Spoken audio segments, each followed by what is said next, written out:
pour un petit rappel, ce webinaire s'inscrit dans la semaine de l'évolution professionnelle qui est co-organisée par l'APEC et le réseau des CIBC, donc bien évidemment en association avec nos partenaires régionaux. Le principe, c'est de pouvoir vous proposer sur une même semaine une soixantaine de webinaires. Si tu peux cliquer, Patrick, normalement j'ai une diapo juste après qui en dit un petit peu plus. C'est une soixantaine de webinaires sur différentes thématiques, donc qui tournent autour de l'évolution professionnelle. Voilà, tout à fait. Donc, elle a débuté hier, elle se termine ce vendredi. Vous avez des webinaires de 8 h le matin jusqu'à 19 h le soir, entre midi et 2 également. Donc, n'hésitez pas à participer à d'autres webinaires si jamais d'autres sujets peuvent vous intéresser. Donc, voilà. Je vois que tout le monde est très discipliné. Vous avez déjà tous le réflexe de couper les micros et les caméras, donc c'est parfait. Et aujourd'hui, donc on est réunis pour pouvoir aborder le sujet de la création d'entreprise et on vous fera un petit lien avec le conseil en évolution professionnelle par la suite. Du coup, je vais me présenter. Je suis Annabelle Brunto, je suis chargée de mission pour le CEP en PACA. Donc, en l'occurrence, c'est le conseil en évolution professionnelle pour les salariés indépendants. Et on s'est associé à la CCIX Marseille-Provence pour pouvoir vous apporter un maximum d'informations aujourd'hui. Donc, ce que je vous propose, c'est qu'on puisse vous présenter un petit peu, vous dérouler tout ce qu'on a à vous proposer et ensuite qu'on puisse répondre à vos questions. Donc, n'hésitez pas à utiliser le chat. Je vais centraliser les questions et je les poserai toutes à la fin de la présentation. Et du coup, je vais laisser Patrick se présenter. Oui, écoutez, bonjour à toutes et à tous. Je me nomme Patrick Zimbardo, je suis conseiller expert innovation et recherche effectivement à la CCI Aix-Marseille-Provence, avec différents types de parcours au niveau de la CCI, en particulier sur l'appui aux entreprises et la création et en particulier sur la dimension de start-up. Et aujourd'hui sur des dimensions qui sont les dimensions de formation et qui vont tourner autour de l'entrepreneuriat. Je ne sais pas si Cécile Torgue ou si Cécile est en communication, mais nous allons avoir une conseillère en évolution professionnelle de la CCI Marseille-Provence qui a eu à traiter un certain nombre effectivement de bénéficiaires sur justement de la création et puis de la reprise d'entreprise dans le cadre de leur projet d'évolution professionnelle. Et ça sera intéressant qu'elle puisse effectivement vous dire en termes de praticienne les retours sur des pratiques qu'elle a pu mettre en œuvre justement dans le cadre de ce type de projets qui sont extrêmement, on va dire, sensibles à aborder et on va voir effectivement où on met le curseur pour pouvoir l'aborder en termes de conseils et pas se retrouver en termes d'accompagnement à la créa justement. Voilà, donc c'est bon, on peut passer à l'étape suivante, Annabelle, si c'est bon pour toi. Oui, Cécile nous rejoindra. On peut peut-être commencer pour laisser un maximum de temps pour les questions pour la fin.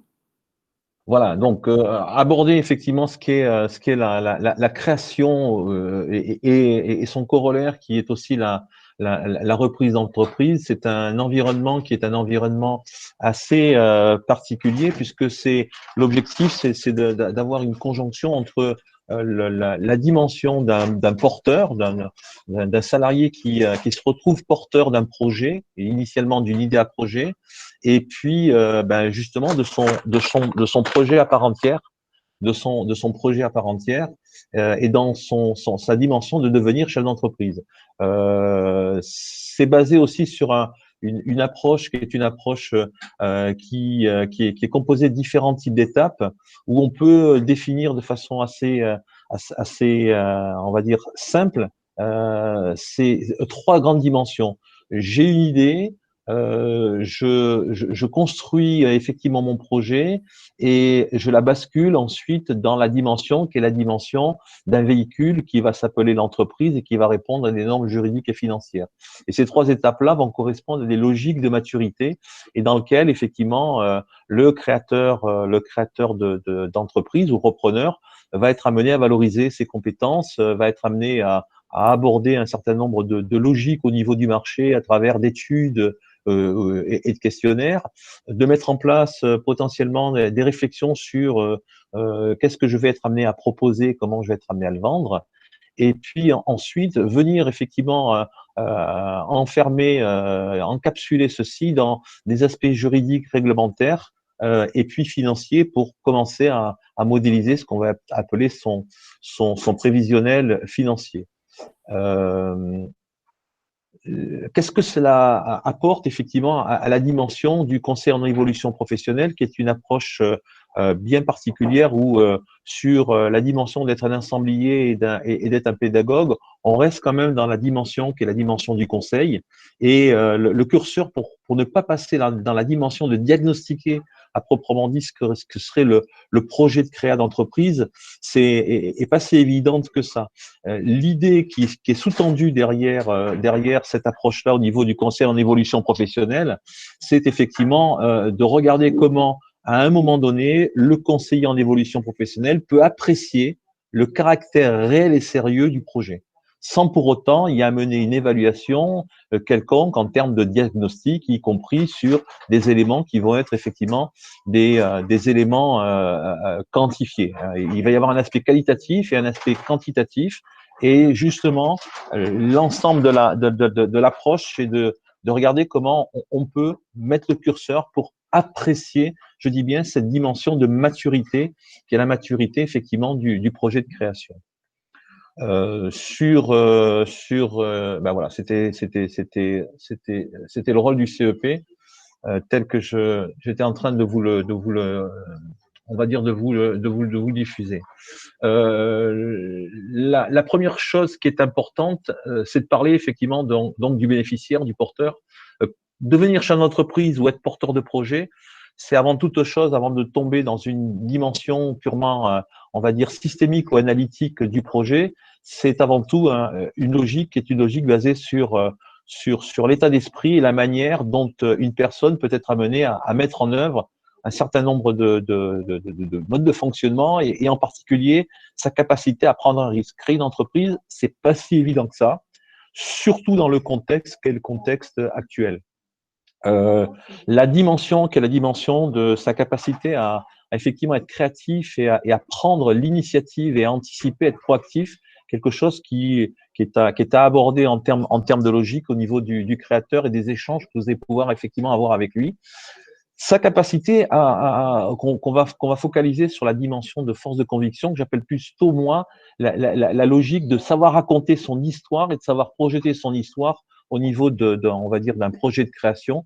C'est effectivement ce qui va amener à pouvoir commencer déjà à apprécier la première mise en œuvre d'une dynamique sur son projet et puis de regarder, de qualifier les différentes approches où il est capable de repérer, exploiter, tirer profit et puis surtout mettre en évidence ce que va être, entre parenthèses, on va le voir dans sa dimension de créateur, un élément qui est un élément commun, qui est important, c'est la notion d'activité.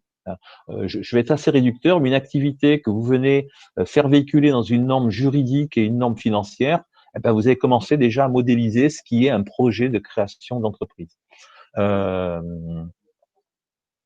Sur cette dimension-là, quand on regarde un petit peu les logiques qui sont les logiques d'approche de ce qu'est un futur, en tout cas un futur chef d'entreprise, dans une posture en tant que salarié porteur d'un projet de créa, on va effectivement être amené à regarder avec lui comment il peut répondre aux quatre grandes questions qui sont les questions basiques on va dire d'une entreprise. Est-ce que je peux le piloter? C'est la dimension stratégique. Est-ce que je peux effectivement être amené à vendre? Est-ce que je peux être amené à produire ou à gérer? Si effectivement tout ou partie de ces fonctions, il a la capacité à pouvoir les avoir intégrées par ses compétences qu'il a pu développer, ou, et ça va être quelque chose d'important à apprécier, si effectivement il n'a pas les compétences, comment il peut être on va dire, adapté à une montée en compétences ou avoir des partenaires qui lui permettent de venir suppléer et de venir compléter ces dimensions-là.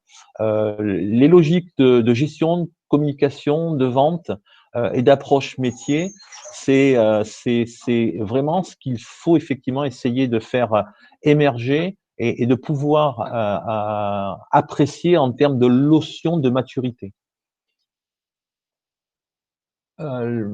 Si on regarde un petit peu le cadre d'un profil, d'un porteur de projet et puis de on va dire son passage au chef d'entreprise, partons du principe que quand il est chef d'entreprise, il est entrepreneur, c'est-à-dire que le T0, c'est j'ai ce fameux numéro SIRET qui fait que ça y est, j'ai créé, j'ai mon véhicule juridique et derrière, avec tous on va dire les viatiques qui vont me permettre de commencer à développer effectivement mon activité. Ces logiques-là, elles vont effectivement être focalisées sur différents aspects. D'abord, l'aspect de son statut, la manière dont il souhaite faire évoluer son statut, ce qui est parfois pas si évident que ça, puisqu'on peut créer une entreprise et ne pas être salarié de son entreprise. On est indépendant, on est travailleur non salarié. Et donc, c'est une approche qui est une approche du passage du salariat à une autre dimension qu'il faut aussi apprécier en termes de maturité au niveau du porteur de projet. Ça va se focaliser très rapidement dans la manière dont il va vous raconter l'histoire. S'il va raconter l'histoire, derrière les mots, l'intonation qu'il va pouvoir être amené à avoir, lui-même à transposer cette notion de son rêve en tant que tel pour pouvoir effectivement la réaliser, c'est ce qu'on va nous focaliser dans la notion de motivation. Ça, en termes de maturité, c'est assez évident et facile à apprécier sur ce sujet-là. Autre chose qui est effectivement important, et je l'avais un petit peu abordé dans un slide précédent, c'est effectivement, il est compétent dans certains types de fonctions qu'on va devoir développer au travers de la création, voire de la reprise d'entreprise. Si tant est qu'il n'a pas cette compétence et qu'il est conscient qu'il a un déficit à ce niveau-là, il y a toujours effectivement une approche qui est importante pour voir effectivement s'il est nécessaire ou s'il a volonté effectivement à pouvoir lui-même se former parce qu'il considère que il n'a pas une compétence clé, mais que cette compétence-là, il peut pas la déléguer à des collaborateurs ou à des partenaires et qui va devoir effectivement être amené à la mettre à l'intégrer dans son parcours. La notion, on va dire filiforme, qui est la notion de ce qu'est un projet de création d'entreprise, c'est aussi quelque chose d'important. C'est pas parce qu'on a une idée qu'obligatoirement on a basculé dans créer une entreprise. Et comme je vous disais, il y a trois phases où on passe de l'envie à l'idée, et ça se structure. La deuxième phase où on passe de l'idée au projet, et ça se structure aussi avec des notions qualitatives qui vont permettre, hein, c'est comme si vous étiez dans un entonnoir, au fur et à mesure vous descendez pour arriver dans le goulot d'entonnoir. Et la troisième phase qui fait que, effectivement, mon projet maintenant, il est structuré, je l'ai approché dans des cadres où je vais pouvoir les faire véhiculer sur des cadres normatifs. Et là, je passe dans la phase où mon projet, je le bascule dans la dimension. Ça y est, maintenant, je suis plus au niveau de l'idée du projet, je vais la faire basculer dans la dimension de l'entreprise et donc de la création d'entreprise. Et ça, en termes d'accompagnement au niveau du CEP, c'est très très important de pouvoir effectivement faire jaillir et de faire remonter tout ce qui va effectivement être ces notions et concernant le projet et sa capacité au travers de ses compétences et ses compétences clés à pouvoir effectivement être vraiment des vecteurs de valorisation dans le cadre effectivement de son projet. Vous avez d'un côté le porteur avec ses compétences et de l'autre côté le projet avec ses spécificités. Et l'objectif, c'est de faire matcher et que le porteur puisse effectivement lui-même être un accélérateur au fur et à mesure de la structuration de son projet. Donc, grosso modo, ben voilà, on met en adéquation le porteur, le projet qui va effectivement être l'enveloppe et puis les compétences qui vont initialement être le carburant pour mettre en place son projet de créa. Alors, derrière tout ça, il y a un certain nombre de notions qu'on peut tout à fait aborder, qui sont un petit peu traditionnelles. La relation avec l'environnement extérieur, hein, qui est la notion de marché. C'est grosso modo, ben oui, qu'est-ce que j'ai comme type de proposition de valeur? Je vais vendre quoi? Un produit, un service, une approche d'assistance technique. Je vais la vendre comment? Je vais la vendre pour qui? Avec qui? Je vais la vendre où? La notion de géoterritorialité est excessivement importante dans les projets de créa. Vous pouvez avoir des gens qui, par exemple, vont vous parler de créer des plateformes Internet ou des plateformes web.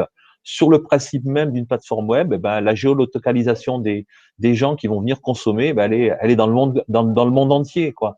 Quelqu'un qui va vouloir créer un projet de restauration sur une zone industrielle, sa géolocalisation, ça sera effectivement la zone industrielle. Donc, cette notion de territorialité est importante, effectivement, à aborder dans le cadre, justement, d'évaluer la maturité, qui est la maturité de son projet. Alors bon, simplement pour la dimension d'étude de marché, je vais pas rentrer dans la dimension de détail. Je pourrais répondre et on verra avec Cécile son retour d'expérience, ce que ça a trait, la notion d'étude de marché, jusqu'où on met le curseur pour pas rentrer justement dans l'évaluation d'une étude de marché, mais rester sur la maturité, effectivement, de considérer il y a un marché, donc ça veut dire qu'il est sur la bonne voie de son projet pour qu'in fine, effectivement, on puisse, je le répète toujours, on puisse apprécier le caractère réel et sérieux du projet de créa ou du projet de reprise.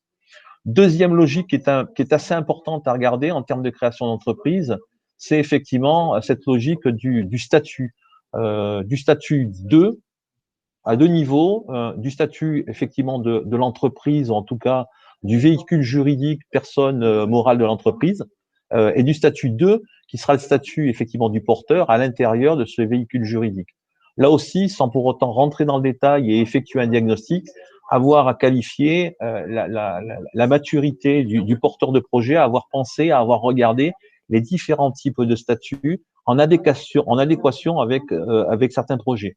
Je donne un exemple, par exemple, quelqu'un qui a un projet, je reviens sur des projets où il y a une velléité technologique, une plateforme web ou autre, c'est quelqu'un qui va sûrement avoir capacité à aller chercher des investisseurs. Donc, il y a des statuts juridiques qui ne sont pas appropriés et d'autres qui sont qui sont beaucoup plus appropriés, effectivement, dans cette dimension-là. Donc, la personne qui vous raconte l'histoire et qui raconte la projection d'aller chercher des investisseurs, s'il se crée sous un format de SARL, par exemple, c'est pas des plus appropriés. Ça veut dire que de but en blanc, il n'a pas été jusqu'au bout de sa réflexion pour arriver à un niveau de maturité.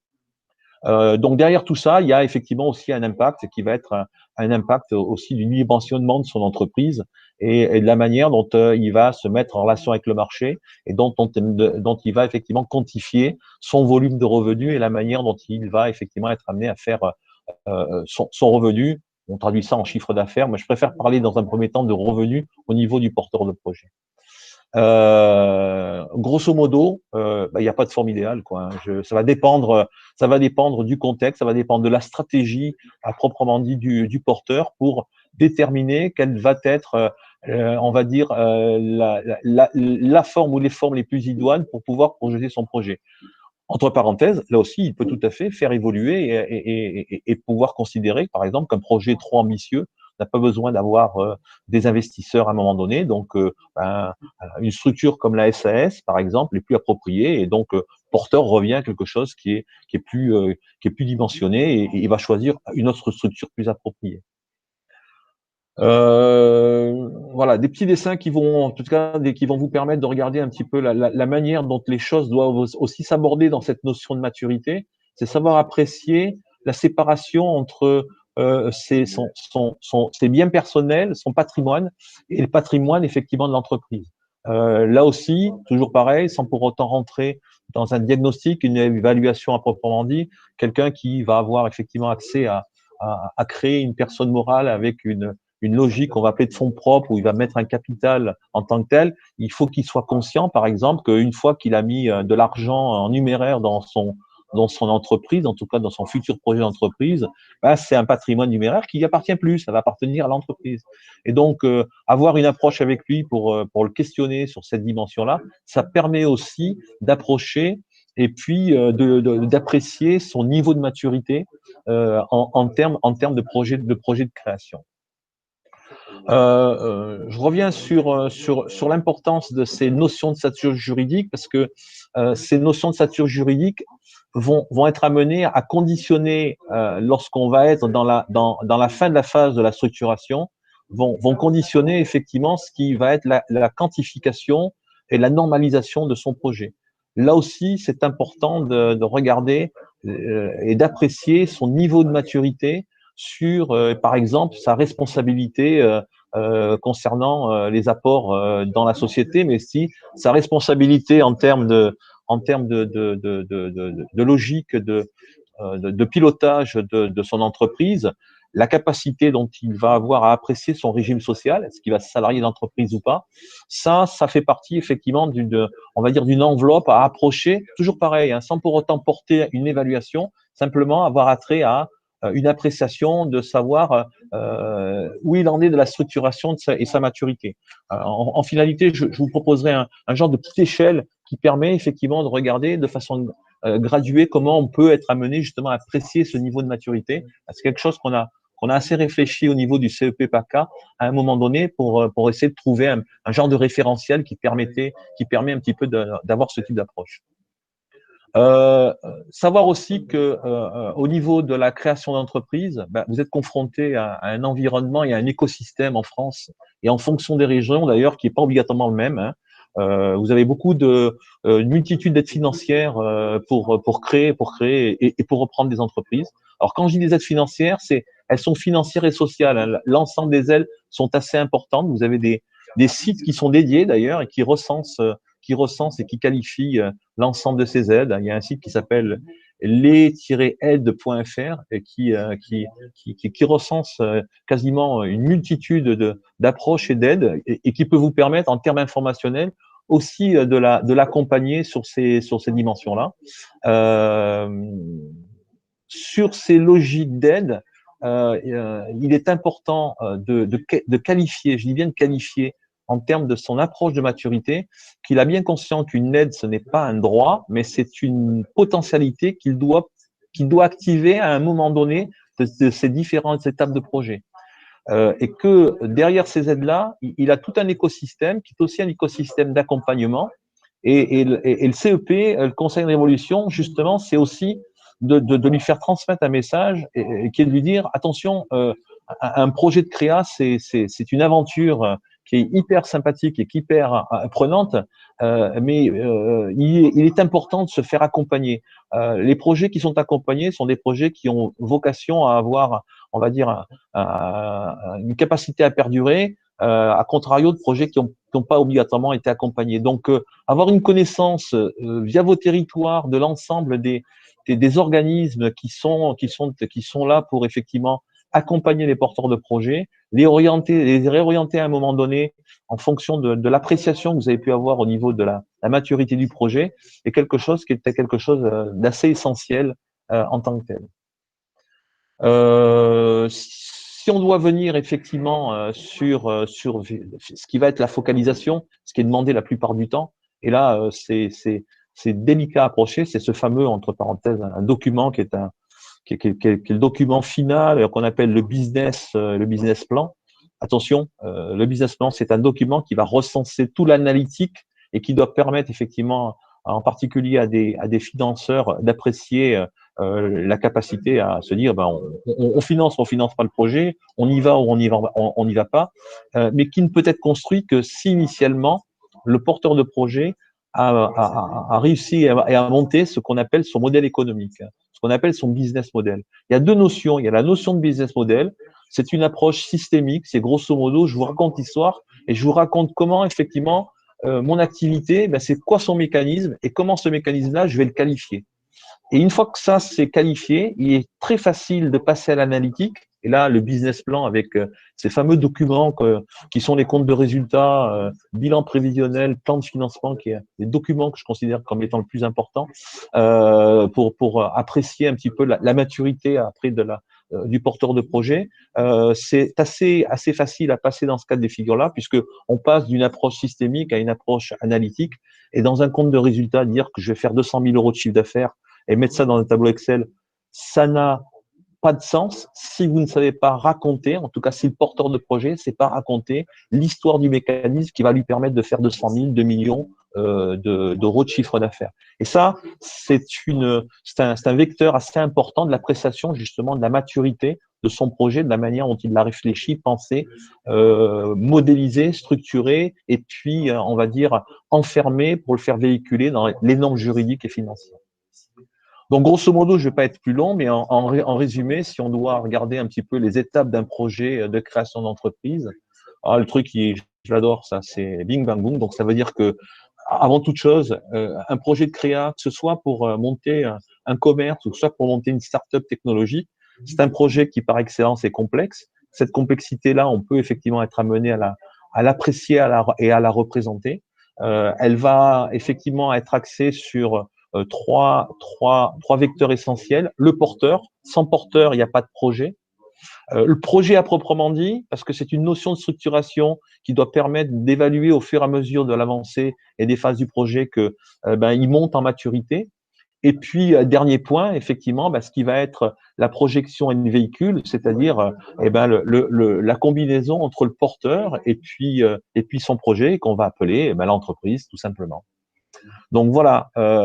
Et dans ces cas de figure, le CEP, il a quand même un rôle assez important pour faire le lien, essayer de regarder quelle est la cohérence entre les différentes informations que le porteur de projet va être amené à fournir et justement cette appréciation de logique de maturité. Je sais pas, là, a priori, qu'est-ce que c'est que ce truc? Quand tu continues, Patrick, ça va, tout va s'éclairer. Ah là là là là, ouais, parce que tu l'as animé. Ah voilà, alors que oui, c'est trop dense, trop d'informations, trop compliqué, trop d'interlocuteurs. C'est une évidence, il faut aller voir son conseiller en évolution professionnelle, et d'ailleurs, pas que pour la création d'entreprise. Bon, voilà, je te laisse reprendre la main. Du coup, tu m'as fait une très belle transition parce qu'effectivement, Patrick, je pense, l'a souligné dans sa présentation de la création d'entreprise. Il peut y avoir beaucoup d'informations, beaucoup d'interlocuteurs. Ça peut être des choses sur lesquelles vous n'êtes pas forcément très à l'aise. Donc, sachez que vous pouvez solliciter un conseiller en évolution professionnelle pour vous guider un petit peu dans ces démarches-là et vous aider à identifier les bonnes aides et les bons interlocuteurs. Donc là, je vais faire un petit focus sur le conseil en évolution professionnelle pour les salariés indépendants. Je te laisserai cliquer. Voilà, merci. Pour rappel, donc ce service, en fait, c'est un processus d'appui à tous les salariés indépendants pour faire le point sur votre situation professionnelle et pour pouvoir également vous aider dans l'élaboration, la formalisation et la mise en œuvre d'une stratégie pour votre évolution professionnelle. Donc, c'est important que vous ayez en tête aussi que ce service est bien évidemment gratuit, confidentiel, neutre, accessible à tous et impartial pour que chacun puisse bénéficier de ce service. Si tu peux cliquer, Patrick, s'il te plaît. Voilà. Au niveau pour qui est fait ce service, à qui est-ce qu'il s'adresse, là, encore une fois, l'idée, c'est que ce puisse être le plus clair possible pour vous, pour que vous puissiez aller directement vers le bon interlocuteur. Ne vous inquiétez pas, si jamais vous avez un doute, on vous redirigera vers le bon interlocuteur par la suite. Mais quoi qu'il en soit, si vous êtes un travailleur en situation de handicap, ce sera davantage Pôle emploi, notamment si le handicap rentre en jeu dans votre évolution professionnelle. Pour les moins de 26 ans, à ce moment-là, ça va être plutôt le réseau des missions locales ou missions jeunes, suivant. Elles ont des noms qui diffèrent suivant les territoires. Pour tous les demandeurs d'emploi, ce sera Pôle emploi. Pour les cadres, donc les cadres qu'ils soient en activité ou en recherche d'emploi, à ce moment-là, ce sera l'APEC. Et pour les salariés indépendants du droit privé, ce sera le réseau des CIBC et leurs co-traitants, les groupements qui ont été constitués en région. Donc voilà, les salariés du secteur privé, ça inclut également tout ce qui est saisonnier, intermittent, intérimaire, etc. Donc tu peux... Voilà. Au niveau du service, donc là, on a fait un focus aujourd'hui sur la création d'entreprise. Ça peut être bien d'autres sujets. Peut-être que si Cécile est avec nous, pourra nous en dire un peu plus avec des exemples concrets. Mais ça peut être vous aider à une reconversion professionnelle. Ça peut être vous aider dans vos projets de formation, que ce soit de choisir la bonne formation ou de vous aider à mobiliser les bons dispositifs de financement, de vous aider à identifier les bons interlocuteurs. la préparation de votre entretien professionnel, ça peut être des questions de mobilité, que ce soit en interne ou en externe, ça peut être vraiment beaucoup, beaucoup de choses en lien, quoi qu'il en soit, avec l'évolution professionnelle. Sur l'offre de service, donc on commence par ce qu'on appelle, nous, un aiguillage. Donc l'idée, c'est que vous puissiez prendre contact, donc que ce soit avec le 09 72 01 02 03. Vous l'avez juste après, hein, vous inquiétez pas.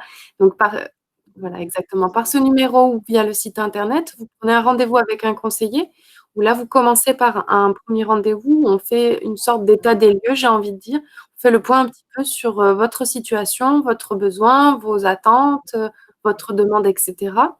Et ensuite, on peut vous proposer un accompagnement personnalisé qui peut prendre différentes formes. Ça peut être l'appui à la formalisation du projet ou bien d'aller un petit peu plus loin sur l'appui à la mise en œuvre de votre projet, tel qu'il soit, que ce soit un projet de création d'entreprise, un projet de formation, un projet de reconversion, un projet de VAE, si vous avez envie de faire un bilan de compétences, si vous avez, voilà, ça peut être vraiment beaucoup de choses. Ou ça peut être aussi simplement faire le point et essayer d'y voir plus clair. Et donc, la slide d'après, effectivement, vous avez le numéro de téléphone et le site internet. Le numéro de téléphone, donc le 09, est bien évidemment un numéro unique et non surtaxé. Vous pouvez appeler du lundi au vendredi de 8h à 19h et également le samedi matin de 9h à midi. Et sur le site internet, en fait, vous verrez, vous n'avez qu'à sélectionner votre région puisque le service se trouve partout en France.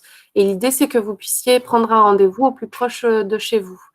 Un rendez-vous qui peut se faire, que ce soit en physique, par téléphone ou par visio. C'est relativement important de le souligner au vu de la situation sanitaire actuelle. Du coup, on a fini les grandes lignes. Je tenais à tous vous remercier, quoi qu'il en soit, de votre participation à ce webinaire. Si jamais vous avez des questions, j'ai vu que sur le chat, nous avions une question qui était arrivée. C'était de savoir si le PowerPoint pouvait être diffusé par la suite. On ne diffusera pas le PowerPoint à proprement parler, mais par contre, sur le site Internet, je vous mets le lien du site Internet qui vous permettra d'accéder à tous les replays dans le chat. C'est semaine-évolution-professionnelle.fr. Et en fait, vous verrez, il y a un petit bouton qui vous permettra d'accéder à tous les replays, pas uniquement celui-là, mais également ceux des autres webinaires. Donc, potentiellement, vous pouvez également obtenir d'autres informations sur d'autres sujets que la création d'entreprise. Mais du coup, si vous avez des questions sur la création d'entreprise, n'hésitez pas à nous les poser. On a encore relativement de temps pour répondre à toutes vos questions. N'hésitez pas, que ce soit, peu importe que vous soyez déjà créateur ou en processus de création ou avec simplement une idée, n'hésitez pas à nous poser vos questions. Sauf si Patrick, tu veux rajouter quelque chose? Oui, enfin, je réinsiste sur le fait de des trois étapes, que ce soit d'un point de vue de la création ou d'un point de vue de la reprise. Vraiment, il y a trois étapes essentielles à prendre en compte, mais de façon simple et de bon sens, hein. Vous allez vous apercevoir que, enfin, derrière cette logique, retrouver du sens et donner du sens à son projet, c'est quelque chose qui est important. Première étape, c'est que je passe de l'envie à l'idée. Cette étape-là, elle est primordiale parce que ben, j'ai envie de créer, mais je crée sur quoi? Et ensuite, des idées, on peut en avoir, mais nous, à Marseille, on appelle ça il y a un chiffre qui n'existe pas qui s'appelle 52. Donc, quand on a 52 idées, c'est-à-dire qu'on en a aucune, quoi. Et donc, cette dimension effectivement d'identifier ce qui pourrait effectivement être une idée, de la mettre en perspective et en adéquation avec ses compétences et son parcours professionnel, ça, c'est extrêmement important pour, à un moment donné, focaliser et conforter une ou deux idées qui vont nous permettre de basculer à l'étape 2. Et cette étape 2, c'est comment je passe de l'idée à la structuration du projet. Un projet, ça doit être structurant. il y a X techniques pour structurer, mais ça doit effectivement être structurant. Et là, c'est le moment où vous devez être amené à construire et à valider ce qui va être, alors on va appeler un grand mot hein, qui s'appelle la stratégie. Voilà, donc on va pas tomber avec des bacs plus 4 ou des écoles de management, mais une grande stratégie, c'est quoi? C'est vers quoi je veux me diriger sur mon long terme, comment à partir de ce moment-là, je regarde à moyen terme d'allouer mes ressources, et finalement à court terme, qu'est-ce qui va faire que je vais effectivement, on va dire, commencer mon activité et faire que je vais avoir effectivement mes premiers clients. Et fixer ces objectifs-là et les structurer, ça va vous permettre effectivement, à partir de ce moment-là, de rentrer dans ces dimensions de modélisation, d'études de marché, de plans financiers ou de budget et de chiffrage, qui vont vous permettre pour la troisième étape, effectivement, ben là, ça y est, maintenant, je sais ce que je veux faire, j'ai mon modèle d'activité, et puis je fais mes différents choix. Là, je fais des choix. Je fais des choix financiers, je fais des choix juridiques, et je suis prêt à baser. Et ces trois étapes-là, elles sont séquentielles, voire un peu concurrentes, mais elles doivent pas, on passe pas, on passe pas en termes de création à la dernière étape. Si ceux qui l'ont fait, qui ont réussi, eh ben, ils se retrouvent effectivement dans des situations parfois très compliquées, d'autres non. Je vois qu'il y a Cécile qui s'est connectée. Si Cécile, tu souhaites apporter effectivement en tant qu'approche conseiller évolution professionnelle des retours d'expérience sur effectivement des sujets que tu as pu être amené à traiter, et quels sont les points que tu peux effectivement mettre en exergue. Voilà. Alors peut-être que justement le lien va se faire par rapport avec la question que Gisèle nous pose, et parce que je vois que Cécile est en train de régler les derniers soucis techniques. Je ne sais pas si elle nous entend vraiment, je la vois discuter au téléphone avec le service technique. Du coup, la question de Gisèle, c'est de savoir qui est le mieux placé pour évaluer les risques avec nous.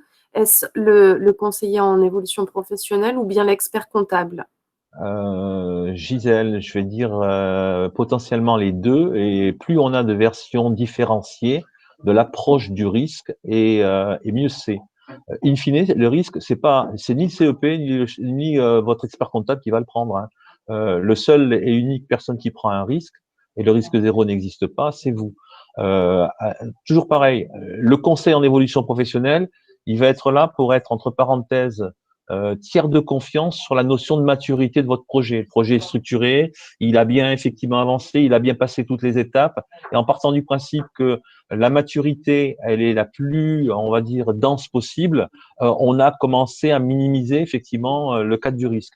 Maintenant, l'expert comptable, eh ben, il est là effectivement pour considérer, à vous accompagner à monter effectivement vos plans de financement dans de bonnes conditions. C'est toujours pareil, tout type de plan de financement, par excellence, c'est prévisionnel, et par expérience, une fois qu'on a mis un chiffre dans un tableau, c'est faux. Donc, c'est la manière dont on va raconter effectivement l'histoire, et regarder la manière dont on va être amené à minimiser effectivement le mécanisme qui permet de faire que on met un chiffre d'affaires qui est soit sous-dimensionné, soit la plupart du temps surdimensionné, et qui fait que ce qu'on est amené à présenter, ça peut et potentiellement être jugé comme étant un projet à haut risque. Je ne sais pas si j'ai répondu, Gisèle. Merci. Le choix des conseillers est une étape. Oui, tout à fait. Tout à fait. En fait, moi, je compléterai également sur le fait qu'effectivement, l'expert comptable va pouvoir vous aider et vous accompagner à anticiper les risques d'un point de vue financier, et le conseiller en évolution professionnelle plutôt, comme son nom l'indique, sur votre évolution professionnelle. Savoir est-ce que c'est le bon moment pour vous de vous lancer sur ce projet de création d'entreprise, etc. Et de, pourquoi pas aussi avoir ce positionnement de repère en fait dans la construction de votre, et qui du coup ne vous empêche pas de pouvoir aller échanger avec d'autres conseillers, que ce soit conseillers ou autres, hein, que ce soit l'expert comptable ou que ce soit une structure spécialisée sur l'accompagnement et à la création et reprise d'entreprise, ou sur toute autre chose. Le CEP va plus être là, voilà, pour vous donner un rythme, j'ai envie de dire, sur votre démarche de création d'entreprise. Ça peut être, par exemple, au bout d'un moment, vous avez créé, vous vous rendez compte que vous avez un peu des manques, je sais pas, en termes voilà, de comptabilité, par exemple. Simplement, vous avez un expert comptable et vous avez du mal à échanger avec lui, en fait, à comprendre simplement de quoi il vous parle. La possibilité, ça peut être de faire le point avec votre conseiller en évolution professionnelle. Est-ce que c'est possible de faire une petite formation en comptabilité, par exemple, ou autre, hein, pour pouvoir être plus à l'aise et plus autonome dans vos démarches. Et vous pouvez en fait également faire cette demande-là auprès d'autres conseillers. L'idée, c'est que les différentes structures, organisations qui peuvent vous accompagner peuvent travailler main dans la main. Ayez bien ça en tête. Ce n'est pas forcément une addition d'aide les unes à côté des autres.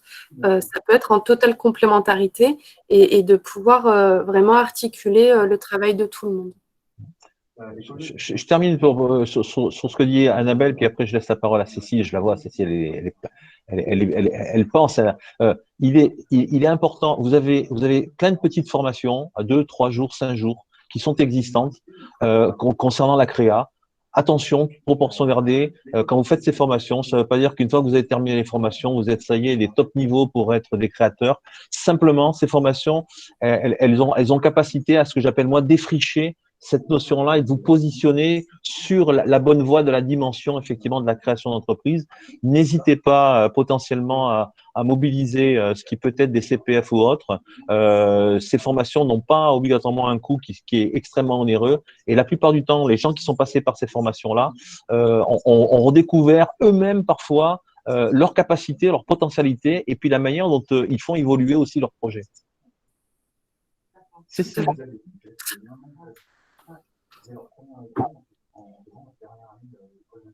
Je sais pas si on t'entend, Cécile, ou si tu as envie d'ajouter quelque chose. Est-ce qu'on m'entend là? Super. Oui, super. Ben, écoutez, heureuse d'être parmi vous. Bonjour à tous, bonjour à toutes.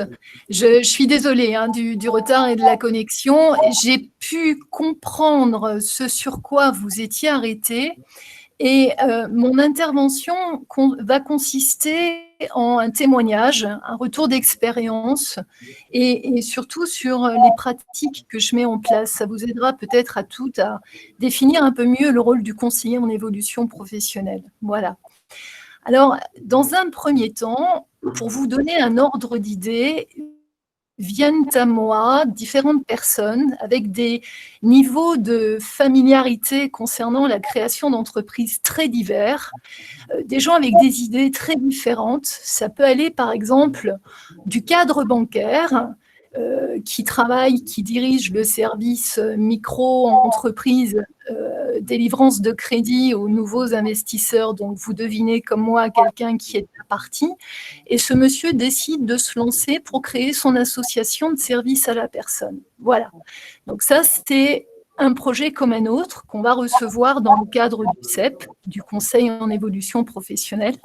Ça peut être l'esthéticienne qui travaille dans une grande enseigne depuis plusieurs années et qui décide de se lancer dans sa création d'entreprise à domicile, qui veut faire des soins esthétiques à domicile. Voilà.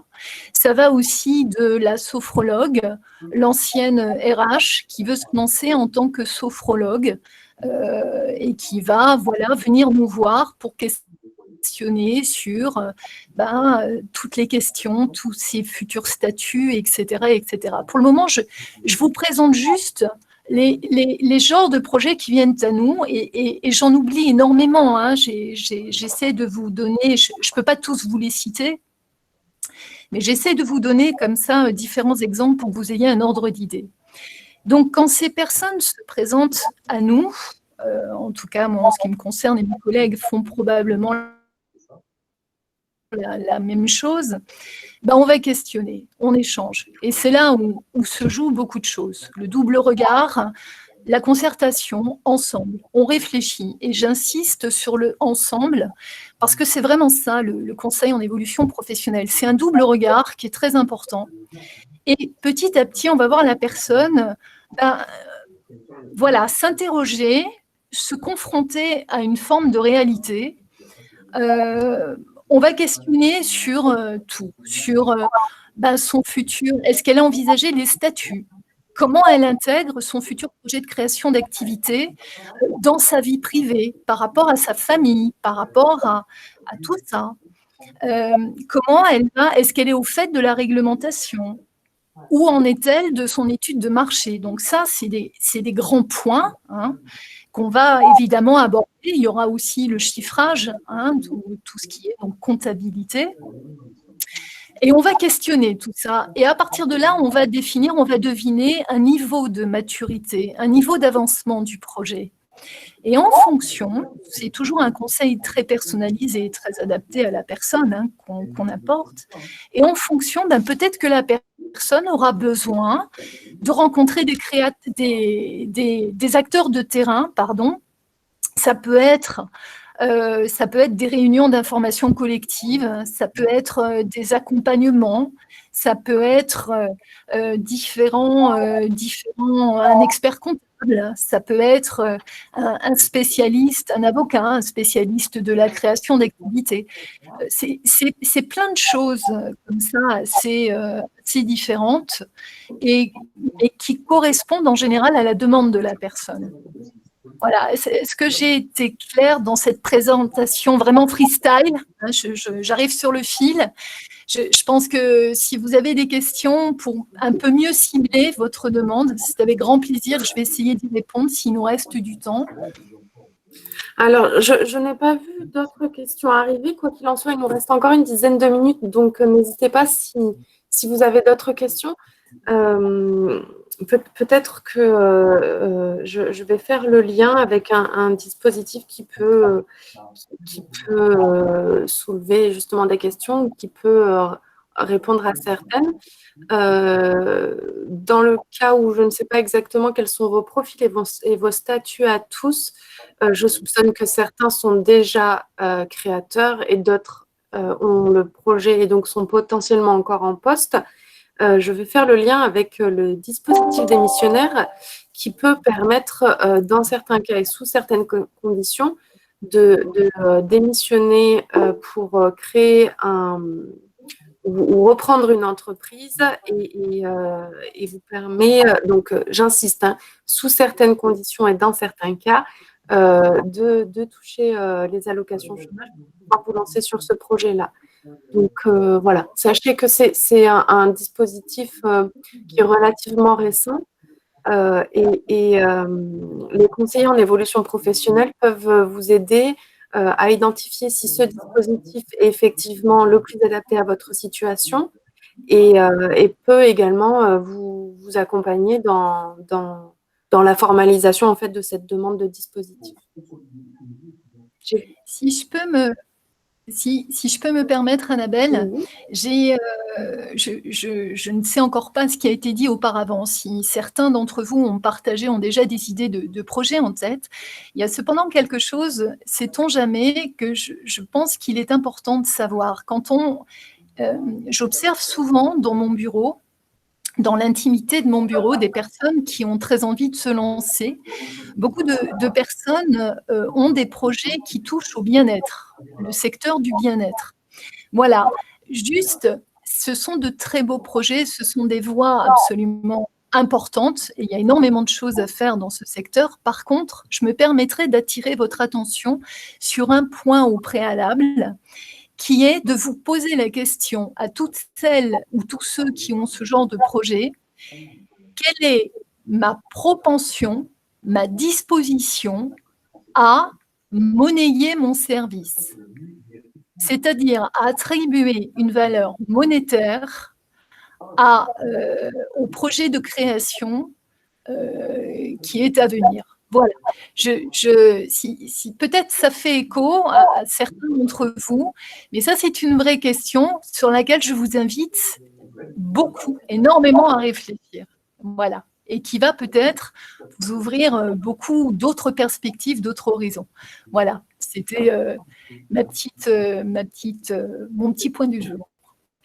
Je vois qu'on a 2 questions qui sont arrivées. Donc, nous avons Natacha qui demande si on a des conseils ou ressources pour commencer une étude de marché.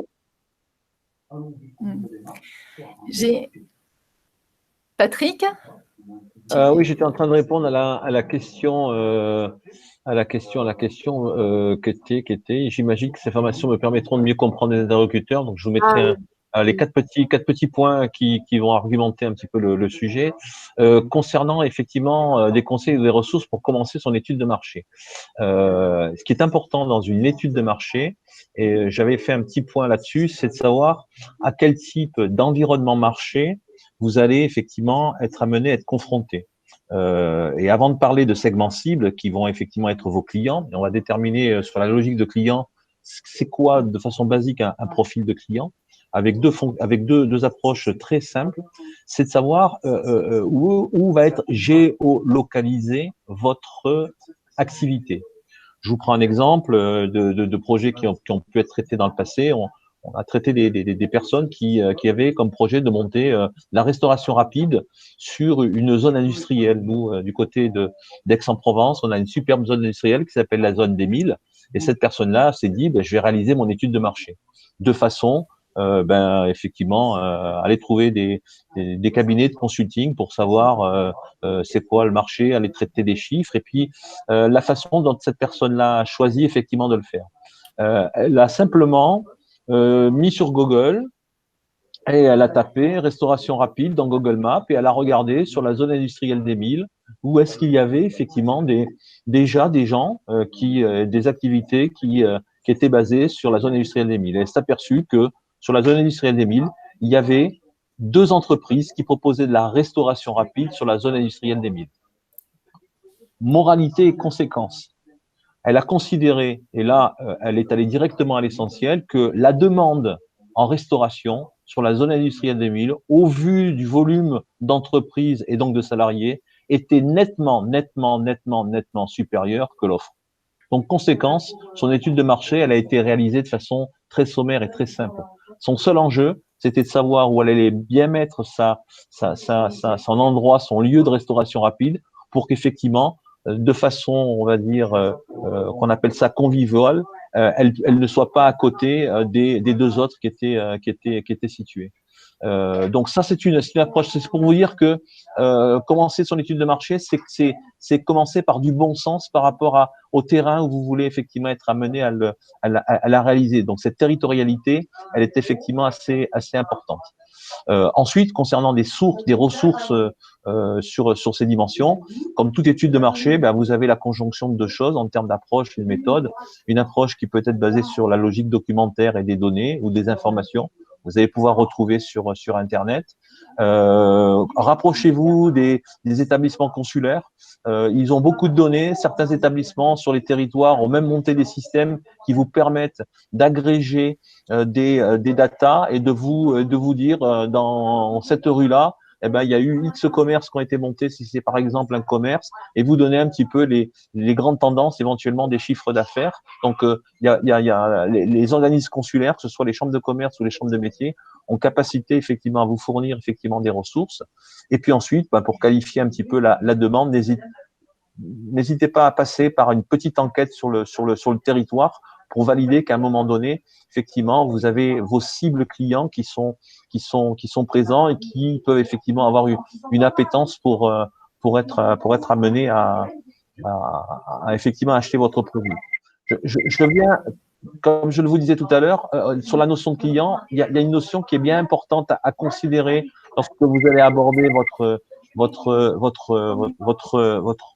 projet de créa, c'est de savoir si la personne qu'on appelle le client est aussi celui qui va payer. Je prends un exemple, vous et moi, on va manger, on n'a pas mangé, là, il va falloir que j'aille manger après, mais vous et moi, voilà, on va manger, on va au resto, et donc au resto, voilà, on est les consommateurs de effectivement l'activité de restauration et on est les payeurs. Vous avez des activités où le bénéficiaire en tant que tel n'est pas obligatoirement le payeur et celui qui va être réalisé le chiffre d'affaires. Et cette notion-là, en termes de bénéficiaire et en termes effectivement de payeur, c'est quelque chose qu'on ne prend pas souvent en compte dans les approches des segments clients et de la manière dont on va effectivement déterminer ces clients. Il y a beaucoup effectivement d'activités où le consommateur n'est pas obligatoirement le payeur.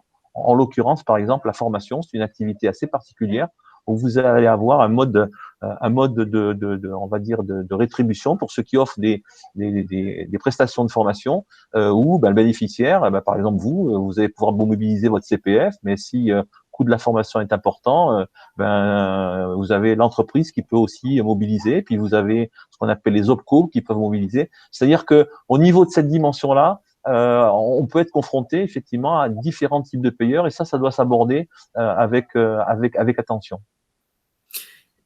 Merci Patrick. Je réponds à la dernière question et je pense qu'on va être obligé ensuite de se quitter. La dernière question, c'est en étant salarié, est-ce que l'employeur peut octroyer du temps à la création d'activités?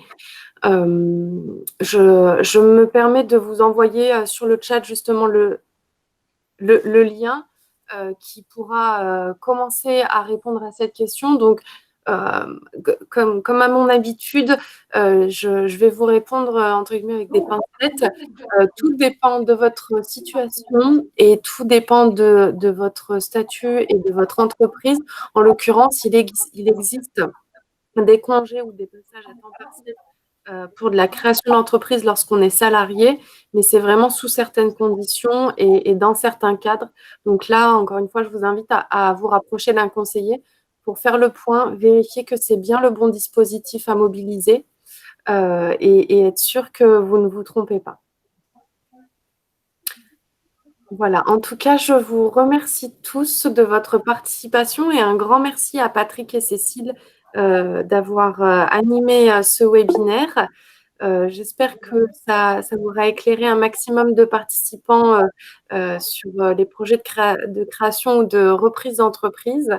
Et du coup, je souhaite une bonne journée, une bonne continuation à tout le monde. Merci à tous. Merci à tous. Je vous avoue à quelque chose, c'est qu'il est 13h59, il nous reste encore 1 minute, et c'est la première fois qu'il y a un webinaire dans le sud de la France, animé depuis 16 ans, qui tient le temps. On déborde toujours, on a toujours du temps de déborder. Et là, merci Annabelle. Merci Patrick, merci Annabelle, et j'en profite pour saluer une de mes bénéficiaires que je viens de voir est connectée. Voilà. Ah bon? Je vous dis tous très bientôt et merci de m'avoir invité pour ce webinaire. Merci à toi, Cécile. À bientôt. Au revoir. À bientôt. Au revoir.